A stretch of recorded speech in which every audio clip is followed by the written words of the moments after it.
اللہ تعالیٰ کی حمد و ثنا کے بعد بارگاہ رسالت مآب صلی اللہ علیہ وسلم میں عقیدت اور محبت کے ساتھ ہدیہ درود و سلام پیش کرنے کے بعد سامعین و حاضرین، اللہ رب العزت کا لاتعداد مرتبہ شکر ہے کہ جس کی توفیق خاص سے جمعۃ المبارک کی بابرکت گھڑیوں میں مسجد میں تشریف فرما ہے۔ دعا ہے کہ اللہ رب العزت مجھے حق کو سچ بیان کرنے کی توفیق عطا فرمائے، آپ کو سن کر اس پر عمل پیرا ہونے کی توفیق عطا فرمائے۔ حضرات محترم،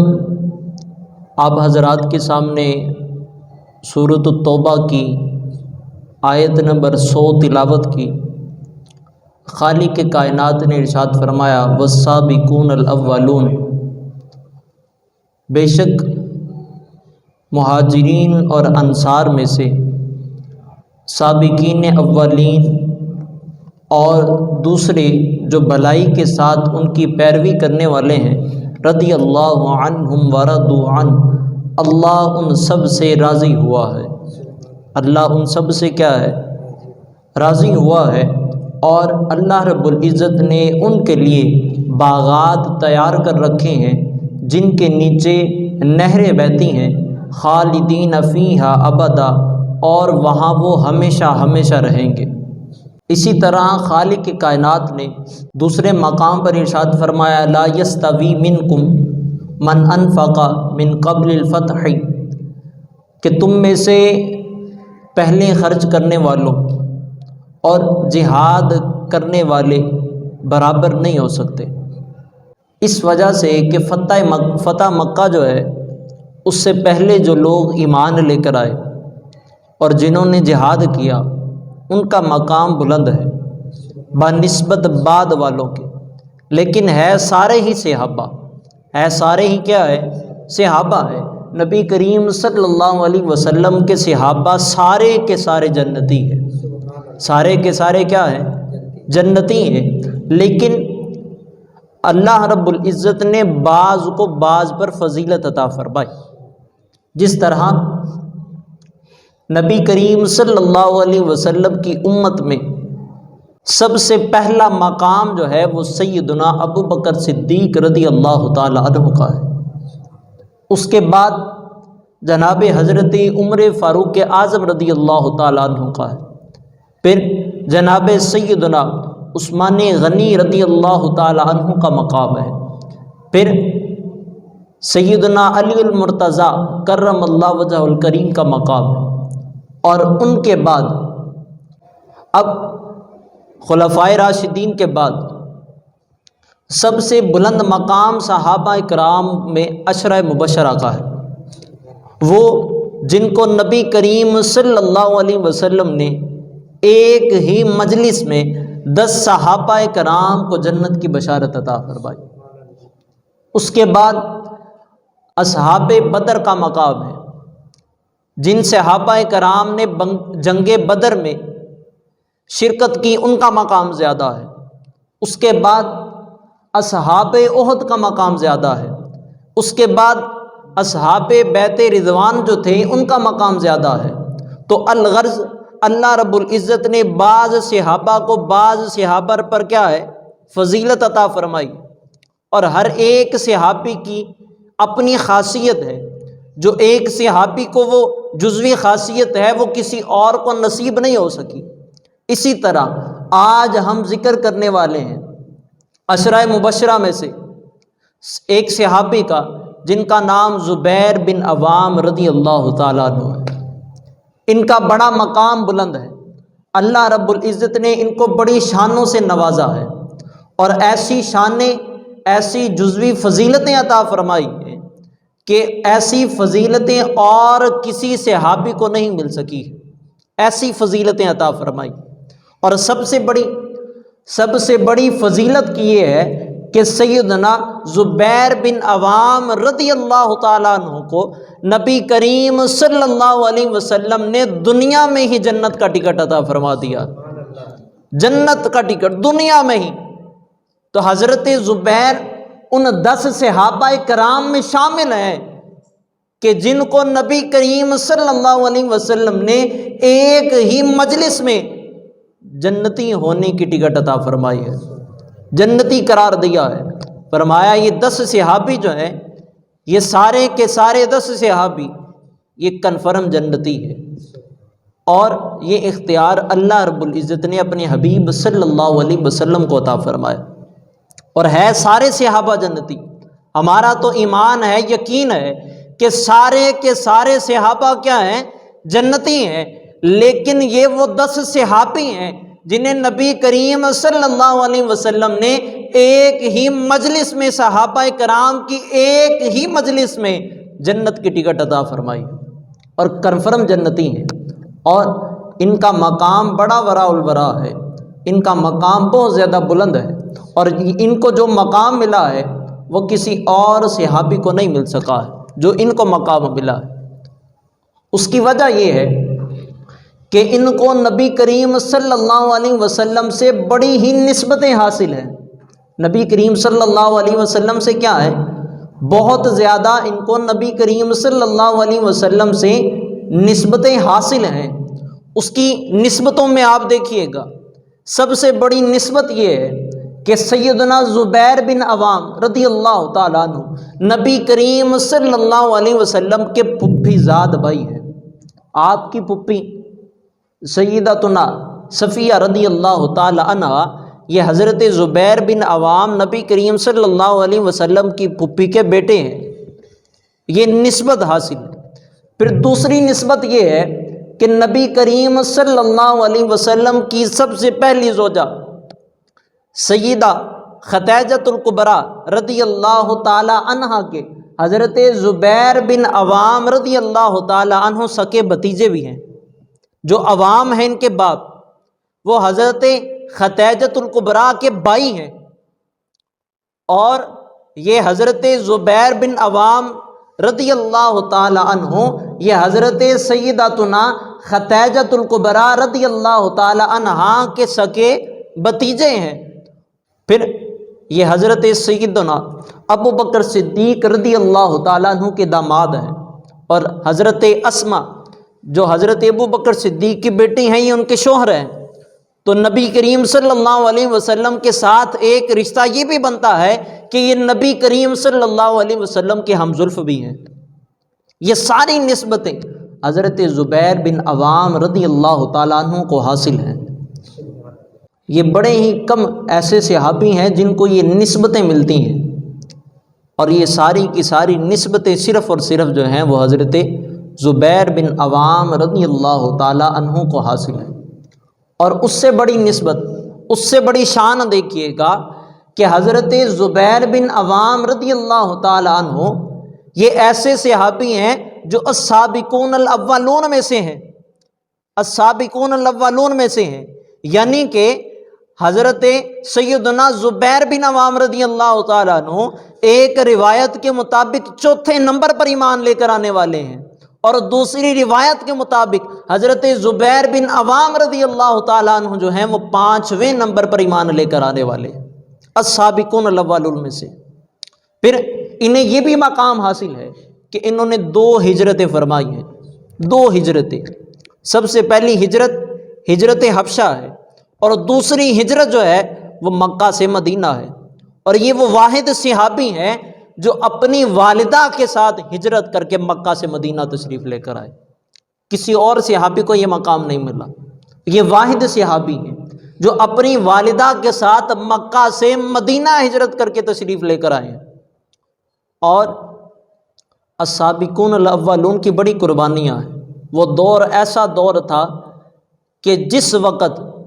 کوئی بھی دین کو اپنانے کے لیے تیار نہ تھا، کوئی بھی نبی کریم صلی اللہ علیہ وسلم کا کلمہ پڑھنے کے لیے تیار نہ تھا۔ ابتدان جو تھے وہ بڑی مشکلوں سے ایمان لے کر آئے تھے، اور مشکلوں سے مراد یہ انہوں نے بڑی تکلیفیں سہی تھیں۔ یہ حضرت زبیر بن عوام رضی اللہ تعالیٰ عنہ جب یہ ایمان لے کر آئے نا، تو ان کے چچا جو تھے وہ ان کو بڑی تکلیف دیا کرتے تھے۔ باپ کا سر پہ سایہ نہیں تھا، ابھی چھوٹے ہی تھے کہ باپ جو تھا وہ انتقال فرما گئے، اور حضرت صفیہ نے ان کو پالا اور پھر بڑی سختی سے پالا۔ سختی سے پالنے سے مراد یہ ہے کہ ان کی بڑی جنگی تربیت فرمائی اور ان کو بڑی سختی سے پالا، اور ان کو بڑا مارتی تھی، ان کو بڑا ڈانٹتی تھی، اور جنگی مہارتیں بڑی دیں، ان کو بڑا مضبوط بنایا۔ اس قدر مضبوط بنایا کہ ایک مرتبہ یہ ہوا، ان کا بچپن میں کسی کے ساتھ جھگڑا ہو گیا۔ بچپن میں کسی کے ساتھ کیا ہے؟ جھگڑا ہو گیا۔ تو انہوں نے جھگڑے میں اس بندے کا بازو توڑ دیا تھا۔ اس بندے کا کیا کیا تھا؟ بازو توڑ دیا تھا۔ اتنے مضبوط تھے، بچپن میں جھگڑا ہوا اپنے سے بڑے کے ساتھ اور بڑے کا بازو توڑ دیا، اتنے مضبوط تھے۔ ان کی والدہ نے انہیں بڑی تربیت سے پالا تھا اور بڑے مضبوط تھے۔ اور جب یہ ایمان لے کر آئے حضرت زبیر بن عوام رضی اللہ تعالیٰ عنہ، جب یہ ایمان لے کر آئے نا، تو ان کے چچا ان کو چٹائی میں لپیٹ کر ان کو رسیوں کے ساتھ باندھ کے آگ کی دونی دیا کرتے تھے، اور آگ کی دونی کی وجہ سے وہ آگ کا جو دھواں ہوتا تھا وہ ان کے ناک میں جاتا تھا، ان کی آنکھوں میں جاتا تھا، اور وہ تکلیف پہنچاتے تھے حضرت زبیر بن عوام رضی اللہ تعالیٰ عنہ کو ان کے چچا۔ لیکن پھر وہی ہوا جو ازل سے آ رہا تھا کہ ایک مرتبہ جو عشق محمدی کا جام پی لیتا ہے، پھر اس کے ہونٹوں کو ایسی لذت مل جاتی ہے کہ وہ دین محمدی کو چھوڑنے کے لیے تیار نہیں رہتا۔ تو حضرت زبیر بن عوام رضی اللہ تعالیٰ انہوں نے بڑی مصیبتیں برداشت کی ہیں، اور جب ان کے چچا ان کو دونی دیا کرتے تھے تو کہتے تھے اے بھتیجے چھوڑ دو، نبی کا دین چھوڑ دو، لیکن ان کی زبان سے ایک ہی کلمہ نکلتا تھا، وہ یہ تھا لا اکفر ابدا، کہ میں کبھی بھی اس دین کو چھوڑ نہیں سکتا، میں کبھی بھی اس دین سے انکار نہیں کر سکتا، میں نے اب جو دین کا دامن تھام لیا ہے، اگر تم مجھے قتل بھی کر دو تو میں پھر بھی دین کو نہیں چھوڑوں گا، میں پھر بھی دین کو نہیں چھوڑوں گا۔ شاعر نے اسی لیے تو کہا تھا یہ ایک جان کیا ہے اگر ہوں کروڑوں تیرے ہی نام پر سب کو وارا کروں میں، یہ ایک جان کیا ہے اگر ہوں کروڑوں تیرے ہی نام پہ سب کو وارا کروں میں۔ تو حضرت زبیر بن عوام رضی اللہ تعالیٰ عنہ یہ بڑے جلیل القدر صحابی ہیں، اور نبی کریم صلی اللہ علیہ وسلم ان سے بڑی محبت فرمایا کرتے تھے، بڑی شفقت فرمایا کرتے تھے، اور یہ بڑے بہادر تھے۔ اس قدر بہادر تھے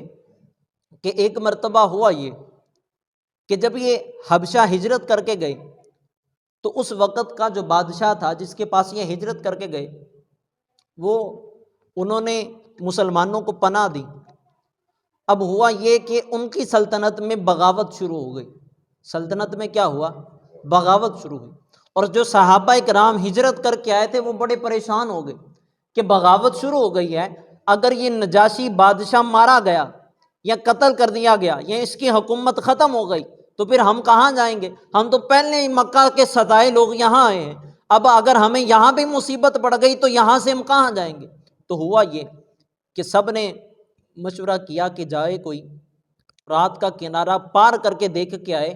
کہ آج نجاشی کی جو ہے وہ ان کے باغیوں سے جنگ ہونی ہے، جاؤ کوئی دیکھ کے تو آؤ کہ جنگ کا نتیجہ کیا نکلتا ہے، جو جنگ کا نتیجہ نکلے گا پھر اس جنگ کے نتیجے سے پھر ہم اپنا لاہ عمل بنائیں گے۔ اب حضرت زبیر بن عوام رضی اللہ تعالیٰ عنہ ایک روایت کے مطابق ان کی عمر جو تھی وہ 10 سال تھی، 10 سال تھی روایت کے مطابق ان کی عمر، اور یہ حضرت علی المرتضیٰ، حضرت طلحہ اور یہ سارے ہم عمر تھے، یہ سارے کیا تھے؟ ہم عمر تھے۔ حضرت علی المرتضیٰ بھی بچپن میں ایمان لے کر آئے ہیں، اور یہ بھی سیدنا زبیر بن عوام رضی اللہ تعالیٰ عنہ یہ بھی بچپن میں ایمان لے کر آئے ہیں۔ اچھا ہوا یہ فیصلہ یہ ہوا کہ کون جائے گا جنگ کا پتہ کرنے کے لیے، کون جائے گا؟ تو حضرت زبیر بن عوام رضی اللہ تعالیٰ عنہ نے ہاتھ اوپر کیا، کہا میں جاؤں گا، 10 سال کی عمر ہے۔ فیصلہ یہ ہوا اچھا چلو اب یہ تو بچہ ہے یہ کیسے جائے گا، لیکن اس کے جوش اور جذبے کو دیکھ کے فیصلہ یہ ہوا نہیں زبیر کو بھیج دیا جائے۔ ہوا یہ کہ سب سے بڑی مصیبت اور پریشانی یہ تھی کہ دریائے فرات کو پار کیسے کیا جائے، دریائے فرات کو کیسے پار کیا جائے۔ تو ہوا یہ جو پانی کی مشک ہوتی ہے جسے کندھے پہ لادا جاتا ہے، بزرگ جانتے ہیں، اس میں ہوا بھری گئی، ہوا بھر کے اس کو پھلایا گیا، پھلا کے اس کے اوپر پھر حضرت زبیر سوار ہوئے اور تہرتے تہرتے جو ہے وہ دریائے فرات کو کراس کیا، کراس کر کے وہاں گئے، جا کے جنگ کا منظر دیکھا اور بڑی خوشی سے اسی طرح دریائے فرات کو پار کر کے واپس اپنے صحاب کے پاس تشریف لے کر آئے اور بڑے خوش تھے۔ کہا کہ نجاشی بادشاہ جیت گیا ہے، اب ہمیں یہاں سے کوئی نہیں نکال سکتا،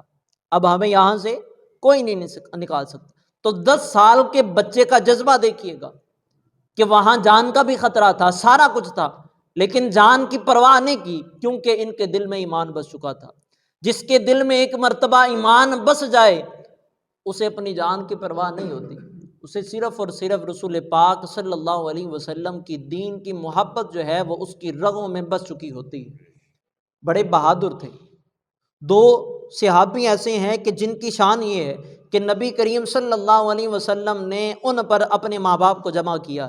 ماں باپ کو جمع کرنے سے مراد یہ ہے کہ ان کے لیے نبی کریم صلی اللہ علیہ وسلم نے فرمایا فدا کا امی و ابی، اے میرے صحابی تم پر میرا باپ عبداللہ بھی قربان اور تم پر میری ماں آمینہ بھی قربان۔ 2 ایسے صحابی ہیں، 2 ایسے صحابی ہیں جن کو یہ مقام ملا ہے۔ ویسے تو ساری کائنات حضور پر قربان ہونے کے لیے، ساری کائنات جو ہے وہ نبی کریم صلی اللہ علیہ وسلم پر کے ماں باپ پر قربان ہونے کے لیے ہے، لیکن یہ وہ واحد 2 صحابی ہیں، یہ وہ 2 صحابی ہیں جن کا مقام اور مرتبہ یہ ہے کہ نبی کریم صلی اللہ علیہ وسلم نے ان کے لیے کہا ہے کہ اے میرے صحابی تم پر میرا باپ بھی قربان اور تم پر میری ماں بھی قربان۔ ان میں پہلے صحابی حضرت سعد ہیں۔ نبی کریم صلی اللہ علیہ وسلم خود اپنے ہاتھوں سے تیر انہیں پکڑا رہے تھے اور یہ حضرت سعد رضی اللہ تعالیٰ عنہ تیر چلا رہے تھے، اور جب یہ تیر چلاتے تھے، تیر کھینچتے تھے نا، تو تیر جب نشانے پر جا کے لگتا تھا تو رسول پاک صلی اللہ علیہ وسلم فرماتے تھے اے سعد تم پر میرا باپ بھی قربان اور ایسا تم پر میری ماں بھی قربان۔ اور دوسرے صحابی یہ حضرت زبیر بن عوام رضی اللہ تعالیٰ عنہ، ان کے لیے رسول پاک صلی اللہ علیہ وسلم نے غزوہ خندق کے وقت، جسے غزوہ احزاب بھی کہا جاتا ہے، اس وقت حضرت زبیر بن عوام رضی اللہ تعالیٰ عنہ کے بارے میں نبی کریم صلی اللہ علیہ وسلم نے فرمایا تھا اے زبیر تم پر میرا ماں باپ قربان ہو۔ اے زبیر تم پر کون قربان ہو؟ زبیر تم پر میرا باپ عبداللہ اور میری ماں آمینہ رضی اللہ تعالیٰ عنہما یہ قربان ہو۔ اور یہ بڑے بہادر تھے۔ غزوہ خندق جو تھا اس کا پس منظر تو میں وقت بڑا کم ہے، میں نہیں بیان کر سکتا، 1-2 باتیں سیدھا بیان کروں گا۔ غزوہ خندق جو تھا وہ بڑا مشکل معرکہ تھا کافروں کے خلاف، اور اس کے بعد غزوہ خندق کے بعد کافروں سے کوئی لڑائی نہیں ہوئی۔ رسول پاک صلی اللہ علیہ وسلم نے فرمایا تھا یہ آخری غزوہ ہے، اس کے بعد یہ کافر کبھی بھی یہاں آنے کی جرت نہیں کریں گے، اب ہم جائیں گے اور مکہ کو فتح کر کے آئیں گے۔ وہ اتنا غزوہ خندق جو تھا وہ اس قدر طویل تھا کہ 27 دن محاصرہ چلا تھا کافروں کا، اور مسلمانوں کے پاس، مومنوں کے پاس، جو صحابہ کرام تھے ان کے پاس کھانے کے لیے بھی کوئی شے نہیں تھی۔ اور غزوہ خندق جب کھودی گئی تو نبی کریم صلی اللہ علیہ وسلم نے خود اپنے سر پہ مٹی اٹھا کے جو ہے وہ خندق کو کھودا تھا، اور وہ ایسا غزوہ تھا غزوہ خندق کہ اس وقت نبی کریم صلی اللہ علیہ وسلم کی 5 نمازیں جو تھیں وہ قضا ہوئی تھیں، اور کبھی بھی ایسا نہیں ہوا تھا کہ نبی کریم صلی اللہ علیہ وسلم کی 5 نمازیں قضا ہوئی ہوں۔ تو اس وقت نبی کریم صلی اللہ علیہ وسلم کی زبان اطہر سے کافروں کے لیے جو تھی وہ دعائے ضرر نکلی تھی، بد دعا نکلی تھی۔ اچھا، 5 نمازیں قضا ہونے کی وجہ سے اب معاملہ دیکھیے گا، جو میں واقعہ آپ کو یہ پس منظر بیان کرنے کا جو معاملہ تھا وہ یہ تھا کہ حضرت زبیر بن عوام رضی اللہ تعالیٰ عنہ کی بہادری کو میں بتانا چاہتا تھا۔ رسول پاک صلی اللہ علیہ وسلم مسجد نبوی میں تشریف فرما ہے، صحابہ کرام کا مجمع ہے، اور اس وقت یہودیوں کا قبیلہ تھا بنو قریظہ۔ ان یہودیوں کے قبیلے بنو قریظہ سے تو تھی وہ غداری کی بدبو آ رہی تھی، انہیں وہ جو تھے وہ کافروں کے ساتھ ملے ہوئے تھے اور غداری کر رہے تھے۔ نبی کریم صلی اللہ علیہ وسلم نے فرمایا کون ہے جو بنو قریظہ جائے اور وہاں سے خبر لے کر آئے کہ وہ کیا کر رہے ہیں، کون ہے جو جائے گا؟ تو حضرت زبیر بن عوام رضی اللہ تعالیٰ عنہ یہ کھڑے ہوئے، کہا یا رسول اللہ صلی اللہ علیہ وسلم میں حاضر ہوں۔ پھر رسول پاک صلی اللہ علیہ وسلم نے پھر دوسری مرتبہ فرمایا کہ کون ہے جو بنو قریظہ جائے گا اور ان کی مخبری کر کے آئے گا، جاسوسی کر کے آئے گا، کون ہے؟ تو دوسری مرتبہ پھر حضرت زبیر بن عوام رضی اللہ تعالیٰ عنہ کھڑے ہوئے، کہا یا رسول اللہ میں حاضر ہوں۔ تیسری مرتبہ پھر رسول پاک صلی اللہ علیہ وسلم نے فرمایا کون ہے؟ جو بنو قریظہ یہودیوں کے قبیلے میں جائے گا، ان کی جاسوسی کر کے ان کی خبریں مجھ تک پہنچائے گا، کون ہے؟ تو پھر حضرت زبیر بن عوام رضی اللہ تعالیٰ عنہ تیسری مرتبہ کھڑے ہوئے اور فرماتے ہیں جب میں مسجد نبوی سے نکلا تو سردیاں بہت شدید تھی، جس طرح عرب میں گرمی بہت زیادہ پڑتی ہے، اسی طرح عرب میں سردی بھی بہت زیادہ پڑتی ہے۔ تو حضرت زبیر بن عوام رضی اللہ تعالیٰ عنہ کہتے ہیں میرے پاس 2 ہی چادریں تھی، سردی بہت زیادہ تھی، 2 چادریں تھی، ایک کی میں نے تہمت باندھ رکھی تھی جسے لاچا کہتے ہیں، 2 تھی لاچا پہن رکھا تھا، دوسری چادر جو عام چادر تھی وہ میں نے اپنے کندھے پہ لٹکا رکھی تھی، کندھے پہ لے رکھی تھی، قمیض بھی پہننے کے لیے نہیں تھی۔ ایسا وقت تھا صحابہ کرام پہ کہ ایسی غربت تھی، قمیض بھی پہننے کے لیے نہیں تھی، 2 ہی چادریں تھی، ایک باندھ رکھی تھی اور ایک جو تھی وہ اپنے کندھے پہ جو تھی وہ لے رکھی تھی۔ حضرت زبیر بن عوام کہتے ہیں میں جب مسجد نبوی سے باہر نکلا تو ایک دم ایسا ہوا کہ جب رسول پاک صلی اللہ علیہ وسلم نے مجھے رخصت فرمایا تھا تو میرے لیے دعا کی تھی کہ اے اللہ زبیر کے لیے آسانیاں پیدا کر۔ تو جب میں مسجد نبوی سے نکلا تو مجھے سردی کے عالم میں اتنی گرمی محسوس ہوئی کہ جو چادر میں نے اوپر لے رکھی تھی میں نے اس کو بھی اپنے کندھے پہ لٹکا لیا، اس کو بھی میں نے اپنے کندھے پہ کیا کیا؟ لٹکا لیا۔ حضرت زبیر کہتے ہیں میں گیا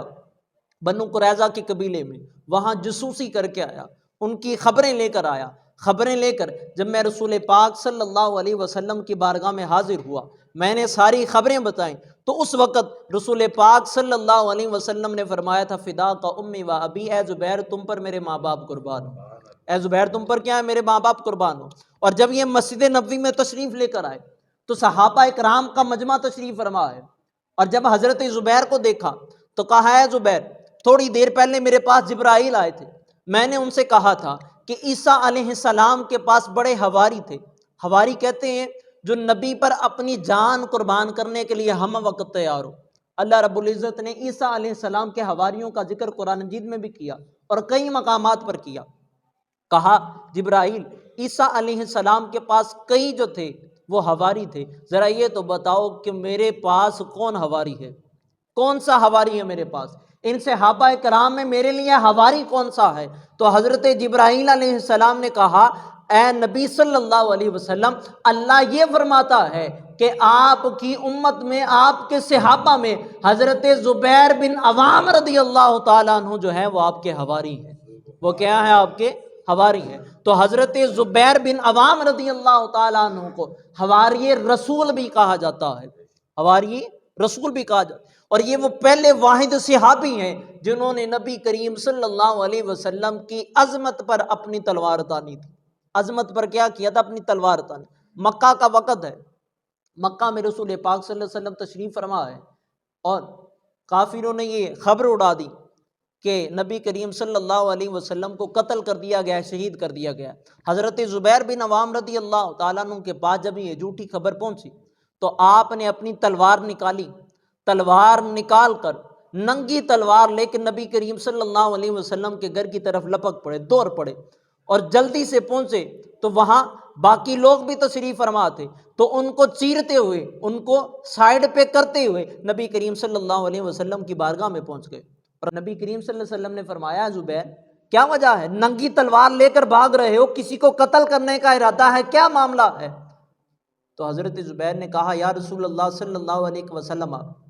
میں نے کافروں سے سنا تھا کہ انہوں نے آپ کو اذیت پہنچائی ہے، وہ آپ کو قتل کر دیا ہے، یا رسول اللہ یہ خبر سن کے مجھ سے گوارا نہ ہوا، آج میں نے ٹھان لیا تھا یا آج میں نہیں رہوں گا یا آج میں مکہ والوں کو نہیں رہنے دوں گا،